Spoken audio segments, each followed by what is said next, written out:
महेश पांडे कह रहे हैं कि मैं पंखे से लटक कर मरने ही जा रहा था कि मेरे पास भोजपुरी इंडस्ट्री की अभिनेत्री अक्षरा सिंह का लगातार कॉल आने लगते हैं और वो मुझे बहुत समझाने लगती हैं, इसलिए मैं रुक जाता हूँ। महेश पांडे कह रहे हैं कि अक्षरा सिंह ने मुझे बहुत ज्यादा समझाया, उन्होंने मुझे बहुत मोटिवेट किया, मुझे हिम्मत दिया, लगातार फोन पर फोन करके मुझे सपोर्ट किया और कहा कि तुम एक मर्द हो, तुमको किसी से डरने की जरूरत नहीं है, तुम्हारे साथ जो हुआ वो किसी के साथ भी होता तो कोई डर जाता और डर के मारे वो भी वही सब करता जो तुमने किया, चाहे वो कितना भी बड़ा डॉन हो, कितना भी बड़ा गुंडा क्यों ना हो। एक साथ इतने सारे लोगों को देखकर कोई भी डर जाता,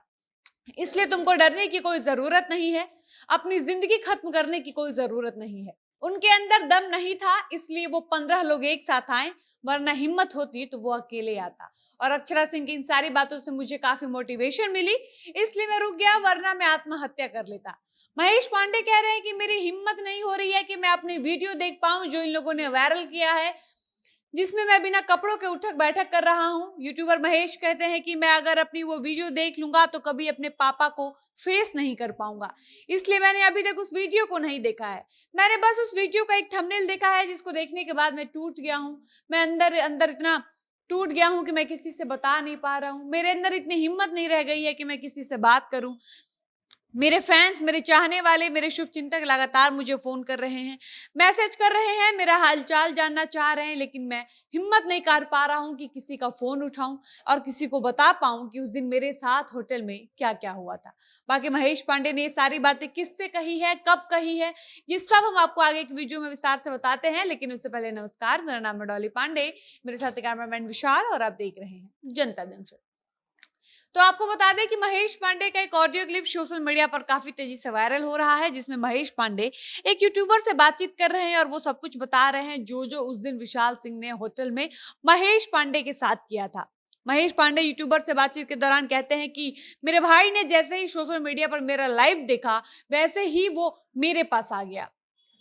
सोशल मीडिया पर लाइव आने से पहले मेरा भाई कहीं बाहर रह रहा था, लेकिन उसने मेरा लाइव वीडियो देखा तो वो मेरे पास तुरंत आ गया और अभी भी वो मेरे साथ है, मुझे अकेला नहीं छोड़ रहा है। और जब से इन लोगों ने मेरे वीडियो वायरल किया है, तब से मैं अपने पापा से, अपने रिश्तेदारों से, अपने फैंस, अपने चाहने वालों से बात नहीं कर पा रहा हूँ। किसी का फोन आ रहा है तो मैं रिसीव नहीं कर पा रहा हूँ, इसलिए उस दिन के बाद से मेरे पास किसी का भी फोन आ रहा है तो मेरा भाई उठाता है, मेरा भाई बात करता है। जबकि यूट्यूबर्स ने जब महेश पांडे से पूछा कि आप सच सच बताइएगा कि उस दिन होटल में विशाल सिंह के साथ कितने लोग आए थे, तो महेश पांडे कहते हैं कि मैं होटल में अचानक से विशाल सिंह को देखकर होपलेस हो गया था। मुझे समझ नहीं आ रहा था कि मेरे साथ क्या होने वाला है, इसलिए मैं लोगों को गिन तो नहीं पाया, लेकिन मुझे 4-5 लोगों का चेहरा एकदम अच्छे से याद है। और ये भी याद है कि उस दिन होटल में विशाल सिंह के साथ 15 से ज्यादा लोग मेरे उसके साथ आए थे, लेकिन मैं इतना नर्वस हो गया था कि मैं काउंट ही नहीं कर पाया कि विशाल सिंह के साथ एग्जैक्ट कितने लोग आए थे।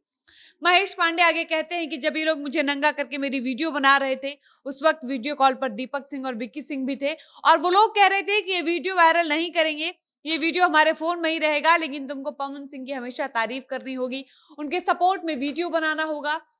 भले ही पवन सिंह गलत करे या गलत कहे, लेकिन तुमको पवन सिंह को हमेशा अपने वीडियो में अच्छा कहना होगा, तब तो हम तुम्हारा ये वीडियो वायरल नहीं करेंगे, अपने फोन में ही रखेंगे। लेकिन जिस दिन तुम पवन सिंह के खिलाफ बोलोगे, उनकी फैमिली के ऊपर जाओगे, उनको गाली दोगे, उनके विरोध में वीडियो बनाओगे,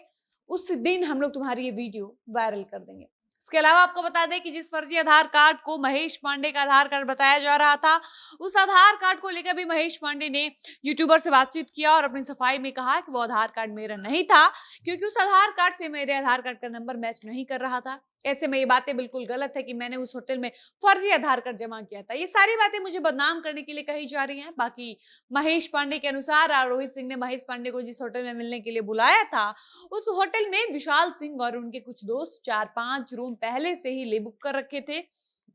ताकि महेश पांडे के साथ ये सब आसानी से एक प्लान के तहत किया जा सके। आगे महेश पांडे यूट्यूबर को बताते हैं कि जब मैं होटल गया तो आरोही सिंह मुझे रिसीव करने होटल के रिसेप्शन तक आती है, मुझे ऊपर ले जाती है, उसके बाद मैं ऊपर जाता हूँ, रूम में जाता हूँ और जैसे ही मैं कमरे में बैठता हूँ, वैसे ही आरोही सिंह वॉशरूम जाती है, किसी को फोन करती है। फोन करने के बाद ही विशाल सिंह बहुत से लड़कों के साथ कमरे में अचानक से घुस जाते हैं और एक साथ इतने सारे लोगों को देखकर मैं डर जाता हूँ और मैं सारा मामला समझ जाता हूँ कि कैसे मुझे एक लड़की के सहारे से फंसाया गया है। उसके बाद ये लोग मेरी वीडियो बनाते हैं, मुझे डराते हैं, धमकाते हैं, मुझे नंगा करते हैं, मुझसे उठक बैठक कराते हैं, लाइव आकर पवन सिंह की तारीफ करवाते हैं और होटल से भाग जाते हैं। बाकी महेश पांडे का ये वायरल ऑडियो तब का है जब महेश पांडे ने आज से 3 दिन पहले अपने सोशल मीडिया पर ये लिखा था कि हो सकता है कि मैं आज इस दुनिया को छोड़ दूं, उसका कारण भोजपुरी स्टार पवन सिंह, विशाल सिंह और दीपक सिंह और विक्की सिंह है। बाकी इस वीडियो को यहीं पर समाप्त करते हैं और मिलते हैं ऐसे ही किसी नए वीडियो के साथ। तब तक मुझे इजाजत दीजिए। धन्यवाद।